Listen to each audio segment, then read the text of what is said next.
എല്ലാവരെയും പുതിയ വാർത്തയിലേക്ക് ഞാൻ സ്വാഗതം ചെയ്യുകയാണ്. ഇസ്രായേലിന്റെ സ്ഥിതി അതീവ ഗുരുതരമാണെന്നാണ് ഇസ്രായേലിൽ നിന്നും രക്ഷപ്പെട്ടു വന്ന ഇന്ത്യൻ പത്രപ്രവർത്തകൻ ബ്രിജ്മോഹൻ സിംഗിന്റെ വെളിപ്പെടുത്തൽ. നമ്മൾ പുറത്തറിയുന്നത് പോലെയല്ല ഇസ്രായേലിന്റെ സ്ഥിതിയെന്നും ബങ്കറുകളിൽ ദിവസവും നൂറുകണക്കിന് ആളുകൾ മരിച്ചു വീഴുന്നു, അതുപോലെ തന്നെ മരണസംഖ്യയും നഷ്ടങ്ങളുമെല്ലാം സർക്കാർ മറച്ചു വെക്കുകയുമാണ് എന്നാണ് ബ്രിജ്മോഹൻ സിംഗിന്റെ വെളിപ്പെടുത്തൽ. 100 അടി താഴ്ചയുള്ള ബങ്കറുകൾ സുരക്ഷിതമാണെന്ന സർക്കാർ വാദം തെറ്റാണെന്നും അത്തരം ബങ്കറുകൾക്കുള്ളിൽ ആളുകൾ മരിച്ചു വീഴുന്നത് താൻ നേരിട്ട് കണ്ടുവെന്നും ബ്രിജ്മോഹൻ സിംഗ് വെളിപ്പെടുത്തുന്നു. ഇസ്രായേലി ബങ്കറുകളിൽ മില്യൺ കണക്കിന് ആളുകളെയാണ് സൈന്യം പാർപ്പിച്ചിരിക്കുന്നത് എന്ന് ഇതിനകം തന്നെ അനേകം റിപ്പോർട്ടുകൾ പുറത്തു വന്നിട്ടുള്ളതാണ്. എന്നാൽ തകർന്നു വീഴുന്ന ബങ്കറുകളുടെ അവശിഷ്ടങ്ങൾക്കിടയിൽപ്പെട്ട മൃതദേഹങ്ങൾ എടുത്തു മാറ്റാൻ പോലും കഴിയാത്തത്ര ദുരിതമാണ് ഇസ്രായേലിലുള്ളത് എന്നാണ് വാർത്തകൾ പുറത്തു വരുന്നത്. ഇറാനിൽ നിന്നും ദിവസവും നൂറുകണക്കിന് മിസൈലുകൾ വരുന്നത് കൊണ്ട് ഈ മൃതദേഹങ്ങൾ എടുത്തു മാറ്റുക എന്നുള്ളത് വലിയൊരു ഭാരിച്ച പണിയാണ്. അതിനാൽ നഗരങ്ങളിൽ എങ്ങും ദുർഗന്ധമാണുള്ളത്. രാജ്യം മുഴുവൻ നിയന്ത്രണം നഷ്ടപ്പെട്ട അവസ്ഥയാണ് സർക്കാരിനുള്ളത്. എങ്ങും വിജനമായി കിടക്കുന്നു. തെരുവുകളിൽ എങ്ങും ആളില്ല, സ്ഥാപനങ്ങളൊന്നുമില്ല, വാഹനങ്ങളൊന്നുമില്ല. എങ്ങും മിസൈലുകൾ വീണ് ചിന്നിച്ചെതറിയ കെട്ടിടങ്ങളുടെയും മറ്റ് റോഡുകളുടെയും എല്ലാം തകർന്ന ചിത്രങ്ങൾ മാത്രം. ഇതേ ദുരവസ്ഥ നമ്മൾ ഇതിനു മുമ്പ് കണ്ടിട്ടുണ്ട്. അത് ഗസയിലാണ്.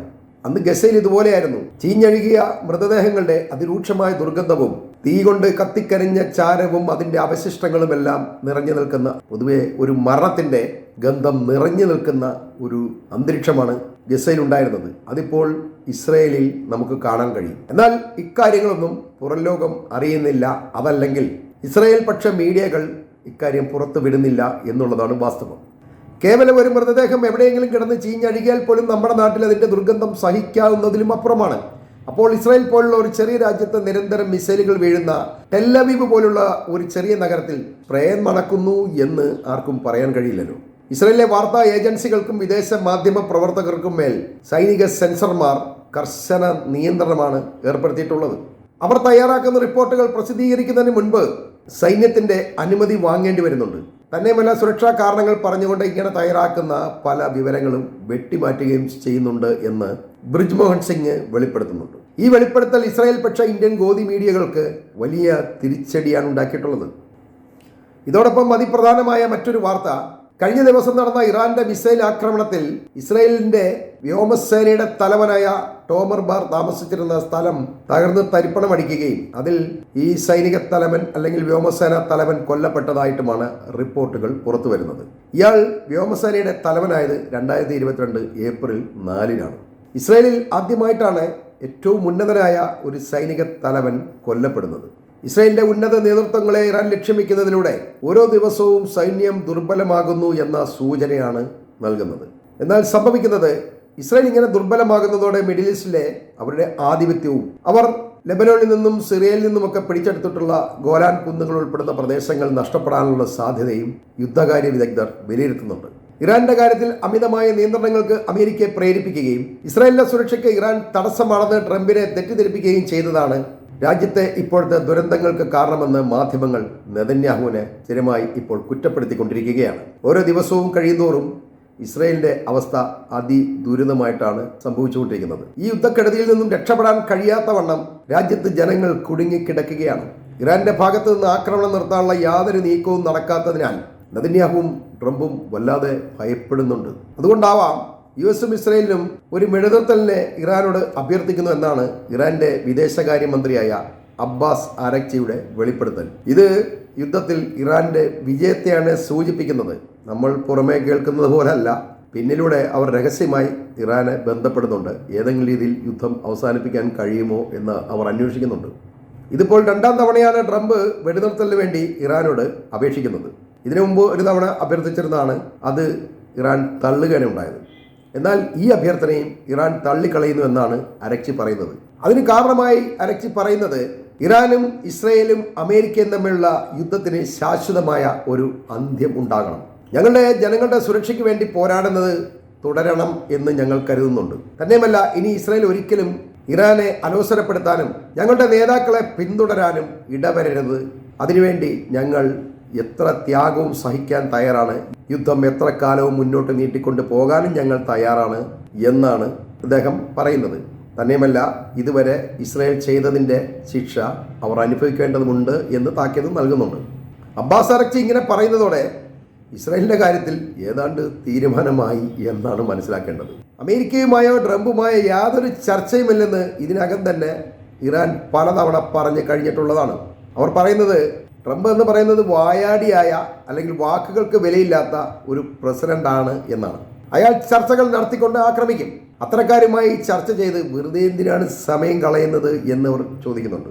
അത് ശരി തന്നെയാണ്. ഇയാളുടെ വാക്കിന് ഒരു വിലയില്ലല്ലോ. ഇപ്പം പറയുന്നതല്ല അരമണിക്കൂർ കഴിയുമ്പോൾ പറയുന്നത്. അതുകൊണ്ട് ഇവനെയൊക്കെ പ്രസിഡൻ്റായിട്ട് വെച്ച് അമേരിക്കക്കാർക്കിട്ട് വേണം അടി കൊടുക്കാൻ. ഇസ്രായേലിൻ്റെയും അമേരിക്കയുടെയും മുന്നിൽ ഇറാൻ്റെ വാതിലുകൾ അടയുമ്പോൾ ഇതൊരു ചരിത്ര നിയോഗമായിട്ട് വേണം കരുതാൻ. അമേരിക്കൻ തക്സ് എന്നത് ലോക ചരിത്രത്തിൽ രേഖപ്പെടുത്തപ്പെട്ടവരാണ്. സമ്പത്തുണ്ടാക്കാൻ അവർ നിരന്തരം എണ്ണസമ്പത്തുള്ള രാജ്യങ്ങളെ പിന്തുടരുന്നു, അവരെ ആക്രമിക്കുന്നു, അവരുടെ സമ്പത്തുകൾ കൈവശപ്പെടുത്തുന്നു. ഇത് കാലങ്ങളായി ലോകം കണ്ടുകൊണ്ടിരിക്കുന്ന കാര്യങ്ങളാണ്. വെനിസ്വേലയിൽ ജനാധിപത്യത്തിലൂടെ തിരഞ്ഞെടുക്കപ്പെട്ട നിക്കോളാസ് മഡുറോയെ ട്രംപ് അറസ്റ്റ് ചെയ്ത് ജയിലിലാക്കിയിരിക്കുന്നത് ഈ വെനിസ്വേലയുടെ എണ്ണ സമ്പത്ത് കൈക്കലാക്കാൻ വേണ്ടിയാണ് എന്ന് നമ്മൾ മനസ്സിലാക്കണം. ഈ എണ്ണ അടിച്ചുകൊണ്ട് പോകാൻ വേണ്ടിയാണ് വെനിസ്വേലയിൽ നിന്നും അമേരിക്കയിലേക്ക് മയക്കുമരുന്ന് കടത്താൻ വേണ്ടി അവിടുത്തെ പ്രസിഡന്റ് സഹായിക്കുന്നു എന്നൊക്കെ ഓരോരോ കഥകൾ ഉണ്ടാക്കിയിട്ട് അയാളെ പിടിച്ചോണ്ട് പോയിട്ട് ഇയാളെ ബിനാമിയായ വെനിസ്വേലയിൽ പ്രസിഡന്റായിട്ട് ഏൽപ്പിച്ചിരിക്കുകയാണ് ഭരിക്കാൻ. എന്നിട്ട് കാലങ്ങളോളം വെനിസ്വേലയുടെ പെട്രോൾ എടുക്കാനുള്ള എല്ലാ എഗ്രിമെൻറ്റും തയ്യാറാക്കി അമേരിക്കയ്ക്ക് ആവശ്യത്തിലധികം പെട്രോൾ എടുക്കാൻ കൊണ്ടുനടന്ന് വിൽക്കാം. എങ്ങനെയുണ്ട്? ഇറാഖിനെയും ലിബിയയും ഒക്കെ തകർത്തത് എണ്ണയ്ക്ക് വേണ്ടിയാണെന്ന് ഓർക്കണം. കാലങ്ങളായിട്ട് അമേരിക്കയുടെ പരിപാടി എന്താണെന്ന് വെച്ചാൽ സമ്പത്തുള്ള ഏതെങ്കിലും ഒരു രാഷ്ട്രം അവർ ഉന്നമിട്ട് കഴിഞ്ഞാൽ അവിടുത്തെ പ്രസിഡന്റുമായിട്ട് അങ്ങ് ഉടക്കുക എന്നുള്ളതാണ്. അവരാദ്യം ചെയ്യുന്നത് അവിടെ ആ രാജ്യത്ത് ഒരു പ്രസിഡന്റിനെതിരായിട്ട് ഒരു വിമത ഗ്രൂപ്പ് ഉണ്ടാക്കുക എന്നുള്ളതാണ്. അപ്പോൾ ഈ വിമത ഗ്രൂപ്പ് അവിടെ പ്രശ്നങ്ങൾ ഉണ്ടാക്കുകയും അതിനെ ഒതുക്കാൻ വേണ്ടി സർക്കാർ എന്തെങ്കിലും ചെയ്യുകയും ചെയ്താൽ അത് അവിടുത്തെ രാജ്യത്തെ ജനങ്ങളെ അടിച്ചൊതുക്കുന്നു എന്നൊരു കഥ അവരുണ്ടാക്കും. അങ്ങനെ ആ പ്രസിഡന്റുമായി അമേരിക്ക പ്രശ്നങ്ങൾ ഉണ്ടാക്കുന്നത് സ്ഥിരമായി തർക്കവും വഴക്കും ബഹളം ഉണ്ടാക്കിയിട്ട് UN ആ രാജ്യത്തിനെതിരായി ഒരു ഉപരോധം അങ്ങ് ഒപ്പിച്ചെടുക്കും. പിന്നെ ഒരു രാജ്യത്തിനും അവരുമായിട്ട് ഇടപാടുകൾ നടത്താൻ കഴിയില്ല. അമേരിക്ക പറയുന്ന പോലെ എല്ലാവരും കേൾക്കുന്നതുകൊണ്ട് ആ രാജ്യത്തെ ഒറ്റപ്പെടുത്താനും അവർക്കുള്ള എല്ലാവിധ സഹായങ്ങളും തടഞ്ഞു വയ്ക്കാനും കഴിയും. അവരെ ദുരിതത്തിലാക്കും. അങ്ങനെ മൊത്തം ഉപരോധത്തിലാക്കി പട്ടണി കിട്ടിയതിന് ശേഷം അവരെ അടിച്ച് കൊല്ലുക എന്നുള്ളതാണ്. ഏഷ്യൻ ഇടനാഴിയായ അഫ്ഗാനിസ്ഥാൻ കൈയടക്കാൻ വേണ്ടി അമേരിക്ക ബില്ലാദിനെ അവിടെ കൊണ്ട് പ്രതിഷ്ഠിച്ചിട്ട് അയാളുമായിട്ട് ലാസ്റ്റ് അടിയായി. അങ്ങനെ അഫ്ഗാനിസ്ഥാനെ കുളം തോട്ടിയിട്ടാണ് അവിടുന്ന് സ്ഥലം വിട്ടത്. അത് കഴിഞ്ഞ് അയാൾ നേരെ ഇറാഖിലേക്ക് വന്നു. ഇറാഖിൽ വന്ന് സദ്ദാം ഹുസൈനുമായിട്ട് പ്രശ്നം ഉണ്ടാക്കി ആ ഇറാഖിനെ എല്ലാം അടിച്ച് പൊളിച്ച് തരിപ്പുഴാക്കി. അതിനുശേഷം നേരെ പുള്ളി ലിബിയയ്ക്ക് പോയി. ലിബിയയിൽ പോയി അവിടെ ഗദ്ദാഫിയായിട്ട് ഉടക്കി അവരെ എല്ലാം അടിച്ച് പരിപ്പെടുത്ത് ആ രാജ്യത്തെയും താറുമാറാക്കിയിട്ട് അവിടെ നിന്നും പോയി. പിന്നെ നേരെ വെനിസ്വേലയ്ക്ക് വിട്ടു. വെനിസ്വേലയിൽ പോയി അവിടുത്തെ പ്രസിഡന്റിനെ പിടിച്ചുകൊണ്ട് വന്ന് ആ രാജ്യത്തെ എല്ലാം കയ്യിലാക്കി അവിടുത്തെ എണ്ണ സമ്പത്തും എല്ലാം കൈക്കലാക്കിയിട്ട് അങ്ങോട്ട് വന്നു. ക്യൂബയെ ഇവർ നേരത്തെ മുന്നോട്ട് വെച്ചിരുന്നതാണ്. ഫിഡൽ കാസ്ട്രോയെയും ക്യൂബയെ തകർക്കണമെന്നൊക്കെ മുന്നോട്ട് വെച്ചിരുന്നതാണ്. അത് നടന്നില്ല. ഇനി ക്യൂബയെ ഈ ഇറാന് ശേഷം ആക്രമിക്കും എന്ന ഒരു പ്രഖ്യാപനം ഈ അടുത്തുണ്ടായിട്ടുണ്ട്. ഈ അടുത്ത ഉമ്മാർ പോകുന്ന ക്യൂബയിലേക്കായിരിക്കും. എണ്ണ ഉള്ളിടത്തെല്ലാം ഉമ്മാർ ചെല്ലും എന്നുള്ളതാണ്. അവിടെ അടിച്ചിങ്ങനെ ആക്കി കഴിഞ്ഞാൽ അത് ഞാൻ അടിച്ചുകൊണ്ട് പോലുണ്ട്. സമ്പത്ത് കൊണ്ട് ഉള്ള അടിക്കുക. കാരണം യുദ്ധ ചെലവുണ്ടാക്കുന്ന അവിടെ നിന്നാണ്. അവരുടെ തന്നെ മുതലെടുത്തുകൊണ്ടാണ് ഇവർ ചെയ്യുന്ന യുദ്ധത്തിൻ്റെ ചെലവുണ്ടാക്കിയെടുക്കുന്നത്. അപ്പോൾ ഇതിനെല്ലാം ചൂട്ടുപിടിക്കാൻ വേണ്ടിയാണ് ഈ ജൂതന്മാരെ അമേരിക്ക കൂട്ടുപിടിച്ചിരിക്കുന്നത്. ജൂതൻ എന്ന് പറഞ്ഞാൽ യാതൊരുവിധ മനസാക്ഷിയില്ലാത്ത ചതിയും വഞ്ചനയും മാത്രം കൊണ്ട് നടക്കുന്ന ഒരു സമൂഹമാണ്. അപ്പം അമേരിക്കയ്ക്ക് പറ്റിയ കൂട്ടാണ് ജൂതൻ. ലോകത്ത് വേറെ ഒരു രാഷ്ട്രത്തിനും ഇതുപോലെ ചെയ്യാൻ കഴിയില്ല. അമ്മമാർക്ക് എല്ലാവിധ കണ്ടുപിടുത്തങ്ങളുണ്ട്, ബുദ്ധി ഉണ്ടായിട്ടുള്ള. അതുകൊണ്ട് അമ്മമാരെ കൂടെ കൂട്ടിക്കഴിഞ്ഞാൽ എല്ലാം അഴിച്ചുകൊണ്ട് വരാൻ വേണ്ടി അമ്മമാർക്ക് ഷെയർ കൊടുത്താൽ മതി. എന്തെങ്കിലും എറിഞ്ഞു കൊടുത്താൽ ജൂതൻ അത് ഓക്കെയാണ്. അവരെ പ്രൊട്ടക്റ്റ് ചെയ്താൽ മതി. അതിനാണ് ഈ അമേരിക്കയുടെ 51ാമത്തെ സ്റ്റേറ്റ് എന്നൊക്കെ ഈ നാട്ടുകാരെ കൊണ്ട് പറയിക്കുന്നത്. ഇത്രയും പരിപാലിച്ച് ജൂതനെ കൊണ്ട് നടക്കുകയാണ്. അല്ലാതെ എന്ത് 51ാമത്തെ സ്റ്റേറ്റ്? അമേരിക്ക എവിടെ കിടക്കുന്നു, ഇതെവിടെ കിടക്കുന്നു, ഈ ഇസ്രായേൽ എവിടെ കിടക്കുന്നു? 51 സ്റ്റേറ്റ് ഒന്നുമില്ല. കാരണം ഈ കൊള്ളയ്ക്ക് കൂട്ടു നിൽക്കുന്നതാണ്. ഈ വേറെ ഒരു രാജ്യവും ഇതുപോലെ കൂട്ടു നിൽക്കില്ല. അതുകൊണ്ടാണ്. എന്നാൽ ഇത്തവണ ഈ രണ്ടവന്മാർക്കിട്ടും അടിച്ച് കീറുകയാണ് മിഡിൽ ഈസ്റ്റ്. ഈ ഇറാനെ ഒത്താശ ചെയ്തുകൊണ്ട് റഷ്യയും ചൈനയും പിന്നിലുള്ളപ്പോൾ മിഡിൽ ഈസ്റ്റിലെ അമേരിക്കൻ ആധിപത്യത്തിൻ്റെ അടിവേര് ഇപ്പോൾ അറുത്തുകൊണ്ടിരിക്കുകയാണ്. അതോടൊപ്പം തന്നെ അമേരിക്കയെ സംബന്ധിച്ച് ഏറ്റവും വലിയൊരു ദുഃഖവാർത്ത മിഡിൽ ഈസ്റ്റിൽ നിന്നും വരുന്നത് ഇനി അമേരിക്കയുമായി ചങ്ങാത്തം വേണോ, അവരുമായിട്ട് ഇനി സഹകരിക്കണോ എന്ന ഒരു ചിന്ത മിഡിൽ ഈസ്റ്റ് രാജാക്കന്മാരുടെ മനസ്സിൽ ഉടലെടുത്തിട്ടുണ്ട് എന്നുള്ളതാണ്. അവർ അമേരിക്കയെ പുറന്തള്ളാൻ വേണ്ടി യോഗം കൂടാനും ഒത്തുനിൽക്കാനും ധൈര്യം കാണിച്ചു തുടങ്ങിയിരിക്കുകയാണ്. ഉടനെ ഉണ്ടാവും. അമേരിക്കയെ മിഡിൽ ഈസ്റ്റിൽ നിന്ന് അടിച്ച് പുറത്താക്കാൻ ഉള്ള പ്ലാനുമാർ ചെയ്യുകയാണ്. അതായത് ഇവർക്ക് സംരക്ഷണം നൽകാൻ കഴിയാത്ത രാജ്യത്തിനെ പിന്നെ വെച്ച് വാഴിക്കേണ്ട ആവശ്യമൊന്നുമില്ല. അവരുമായിട്ട് ചങ്ങാത്തം കൂടിയിട്ടോ അവരുടെ പ്രൊട്ടക്ഷൻ ആവശ്യപ്പെട്ടൊന്നും കാര്യമൊന്നുമില്ല. അതുകൊണ്ട് അമേരിക്ക അടിച്ച് കളയാനുള്ള പരിപാടിയാണ് പ്ലാൻ ചെയ്യുന്നത്. തന്നെയുമല്ല, ഇപ്പോൾ അമേരിക്ക ഈ സമയത്ത് ഇറാനുമായിട്ട് കരുതി കൂട്ടി അങ്ങോട്ട് യുദ്ധം ചെയ്തത് മിഡിൽ ഈസ്റ്റ് രാജ്യങ്ങളിൽ അസ്വസ്ഥത ഉണ്ടാക്കാൻ വേണ്ടിയും അവിടെ തകർക്കാൻ വേണ്ടിയും അവരുടെ സാമ്പത്തികമായി പൊളിക്കാൻ വേണ്ടിയാണ് എന്നൊക്കെ ഒരു ചിന്ത ഈ മിഡിൽ ഈസ്റ്റിലെ രാജാക്കന്മാരുടെ മനസ്സിൽ ഉണ്ടായിട്ടുണ്ട്. ചതിയാണോ എന്ന് അവർ ചിന്തിക്കുന്നുണ്ട്. കാരണം മിഡിൽ ഈസ്റ്റ് രാജ്യങ്ങൾ അസ്ഥിരമാക്കി കഴിഞ്ഞാൽ ഇസ്രായേലിന് അവിടേക്ക് കടന്നു കയറാനോ അല്ലെങ്കിൽ അവരുമായിട്ട് ഉടക്കിയിട്ടൊരു യുദ്ധം ഉണ്ടാക്കാനൊക്കെ എളുപ്പമാണ്.